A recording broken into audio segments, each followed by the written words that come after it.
ప్రజా సమస్యలపై సమరశంకం పూరించిన బీఆర్ఎస్ అధినేత కేసీఆర్ ను ఎదుర్కోలేని కాంగ్రెస్ సర్కార్ ఆయనను అక్రమ కేసుల్లో ఇరికించేందుకు కుట్రలు పన్నుతున్నదని పార్టీ ప్రధాన కార్యదర్శి ఆర్ఎస్ ప్రవీణ్ కుమార్ ఆరోపించారు. ఫోన్ ట్యాపింగ్ కేసులో ఇరికించేందుకు దుర్మార్గపు ఎత్తుగళ్లకు పాల్పడుతుందని ధ్వజమెత్తారు. ఇందులో భాగంగానే రిటైర్డ్ ఐపీఎస్ ప్రభాకర్ రావుపై విచారణ పేరిట ఒత్తిళ్లకు గురిచేస్తుందని ఆరోపించారు. ప్రతినిత్యం సమస్యలపై గలమెత్తుతున్న బీఆర్ఎస్ వర్కింగ్ ప్రెసిడెంట్ కేటీఆర్ మాజీ మంత్రి హరీష్ రావుపై తప్పుడు కేసులు బనాయించి అణచివేసేందుకు సర్కార్ యత్నిస్తున్నదని మండిపడ్డారు. హైదరాబాద్ తెలంగాణ భవన్ లో గురువారం బీఆర్ఎస్ నేతలు వాసుదేవారెడ్డి, కె కిషోర్ గౌడ్, తుంగబాలు, మెహసిన్ తో కలిసి ఆయన మీడియాతో మాట్లాడారు.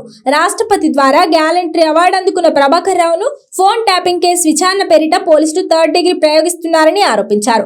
దేశంలో ఎన్నడూ చూడని విధంగా ఒక నిజాయితీ కలిగిన పోలీస్ ఆఫీసర్ ను 14 రోజులు పోలీసుల కస్టడీలో విచారణ చేయడం బాధాకరమని పేర్కొన్నారు.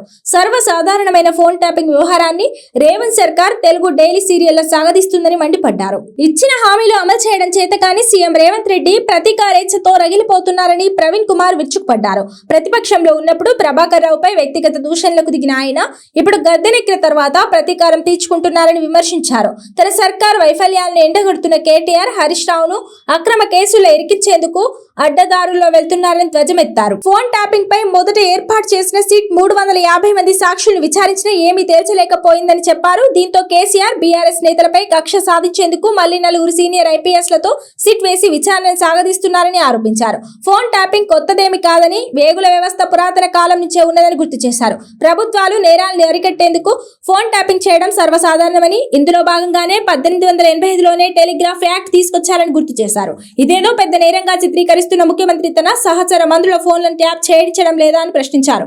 వాస్తవానికి సిట్ వేయాల్సింది రేవంత్ రెడ్డిపైనేనని స్పష్టం చేశారు.